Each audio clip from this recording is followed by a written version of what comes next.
एजेंसियों के सूत्रों के मुताबिक खालिस्तानी आतंकी हरविंदर सिंह संधू उर्फ रिंदा पाकिस्तान की खुफिया एजेंसी आईएसआई की मदद से पूरी दुनिया में खालिस्तानी आतंकियों को फंडिंग कर रहा है। सूत्रों का दावा है कि पंजाब के तरन तारन जिले का रहने वाला रिंदा पिछले कई साल से पाकिस्तान में छिपा है और आईएसआई के इशारे पर भारत का माहौल खराब करने के लिए पंजाब समेत दूसरे राज्यों में हमले की प्लानिंग में जुटा है। खुफिया सूत्रों के मुताबिक पाकिस्तान में बैठा रिंदा हवाला कारोबार के जरिए कनाडा और दूसरे देशों में छिपे खालिस्तानी आतंकियों को पैसे पहुंचाने के साथ उन्हें हथियारों की सप्लाई भी करता है। सूत्र ये भी बताते हैं कि रिंदा के तार कनाडा के अलावा अमेरिका, यूएई और नेपाल समेत कई दूसरे देशों से भी जुड़े हैं। और तो और खालिस्तानी आतंकी रिंदा बीकिया यानी कि बबर खालसा इंटरनेशनल से भी जुड़ा हुआ है।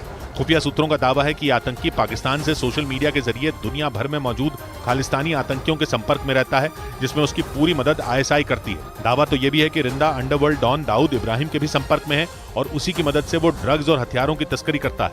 इस बीच खुफिया एजेंसियों के सूत्रों के मुताबिक खालिस्तानी आतंकी सुखदूल सिंह उर्फ सुक्खा कनाडा के पॉश इलाके में रहता था, जहां ठीक 5 दिन पहले 20 सितंबर को उसे घर में घुसकर गोलियों से भून दिया गया और खुफिया सूत्रों का दावा है कि उस दौरान हमलावरों ने उसे एक के बाद एक कई गोलियां मारी थी। सूत्रों के मुताबिक खालिस्तानी आतंकी सुक्खा कनाडा के विनिपेग शहर के हेजल्टन ड्राइव इलाके में मौजूद फ्लैट नंबर 230 में रहता था, जिसकी कुछ तस्वीरें भी सामने आईं, जिनमें दीवारों पर गोलियों के निशान दिखाई दिए, जबकि एक तस्वीर में वहां एक पुलिस वाला जांच करता नजर आया।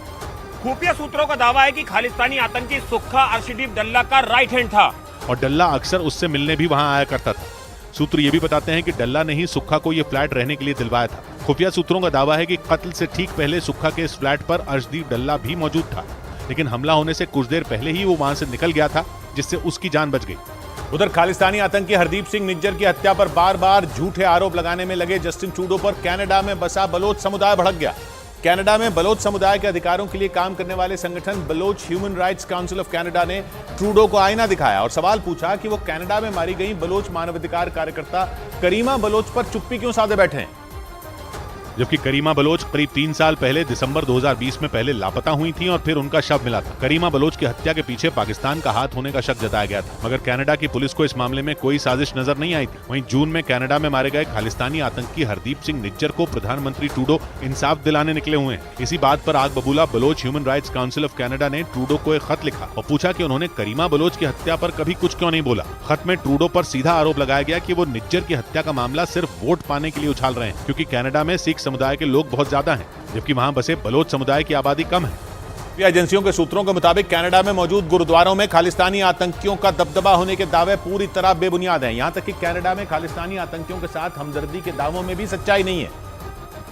और खुफिया एजेंसियों के सूत्रों के मुताबिक कनाडा में कुल 250 गुरुद्वारे हैं, जिनमें केवल 8 गुरुद्वारों में खालिस्तानी आतंकियों का दबदबा है। यानी कनाडा के गुरुद्वारों का खालिस्तानी आतंकियों को समर्थन का दावा हकीकत नहीं है। यही नहीं, सूत्रों के मुताबिक कनाडा में खालिस्तान के समर्थकों की गिनती करीब 10,000 से ज्यादा नहीं है। इनमें भी केवल 5,000 ऐसे हैं जो खालिस्तानी आतंकियों के कट्टर समर्थक हैं, जबकि बाकी समर्थक केवल सहानुभूति रखने वाले लोग हैं। जबकि कनाडा में सिख समुदाय की कुल आबादी 7.5 लाख से भी ज्यादा है। इस बीच एनआईए ने विदेशों में बैठकर भारत के खिलाफ साजिश रचने वाले 19 आतंकियों की लिस्ट तैयार कर दी। खबर है कि ब्रिटेन, कनाडा और अमेरिका में रह रहे इन आतंकियों की भारत में संपत्तियों की जांच की जाएगी। साथ ही इन खालिस्तानी आतंकियों की मदद करने वालों पर भी नकेल कसी जाएगी। एनआईए की इस लिस्ट में सिख्स फॉर जस्टिस के प्रमुख गुरपतवंत सिंह पन्नू समेत कई भगोड़ों के नाम शामिल हैं।